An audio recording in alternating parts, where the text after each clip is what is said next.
Nilagdaan ni Justice Secretary Jesus Crispin Boyeng C. Remulla ang Immigration Lookout Bulletin Order o ILBO na kasama ang suspendidong Bamban Tarlac Mayor Alice Guo.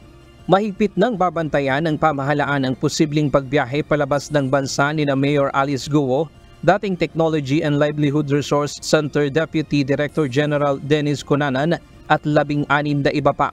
Ito ay matapos magpalabas ng Immigration Lookout Bulletin Order ang Department of Justice pagkatapos maghain ng reklamong qualified human trafficking laban sa mga respondent noong isang linggo.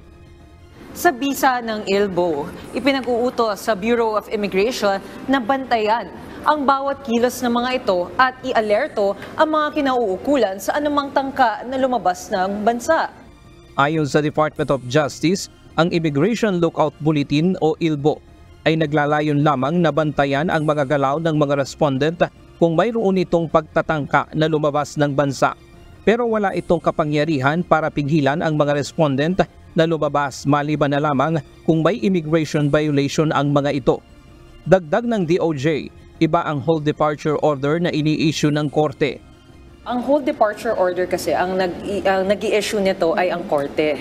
So, sa pamamagitan ng ILBO, manonotify kaagad ang DOJ kapag may attempt na lumabas ang isa sa mga respondents sa kaso na ito. Hihiling na rin ngayong linggo ang kagawaran ng Preliminary Hold Departure Order o PHDO mula sa korte. Una nang sinabi ng legal counsel ni Mayor Guo na si Attorney Stephen David na hindi aalis ng bansa ang kanyang kliyente. Kung gusto niya umalis din noon pa, wala naman siyang balak umalis. Saan naman siya pupunta? Hindi naman kailangan, hindi naman necessary. Sa amin, at least, siyempre precaution ng DOJ yan. Kung ako rin ng DOJ, gagawin ko yun. Ang Bureau of Immigration noong June 21 pa natanggap ang Immigration Lookout Bulletin at mahigpit nang ipinatutupad ito sa lahat ng pantalan at paliparan papasok at palabas ng bansa. And immediately po, pagkatanggap, nilagay na po natin sa ating database, which is accessible by lahat po ng immigration officers sa lahat po ng ports of entry and exit. So ngayon po, kahit saan po dumaan ang individual na kasama po sa listahan na ito, ay makikita po ng ating mga immigration officers.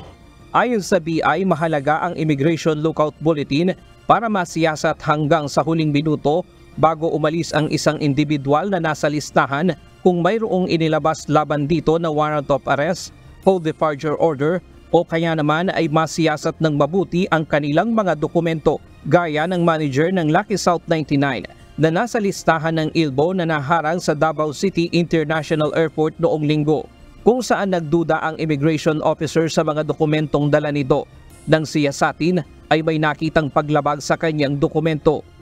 Because if you are not working for a certain company or you have cut ties from a company that you used to be working for, kailangan po sinurrender mo na kumbaga ang iyong visa. You downgrade and you change your status po.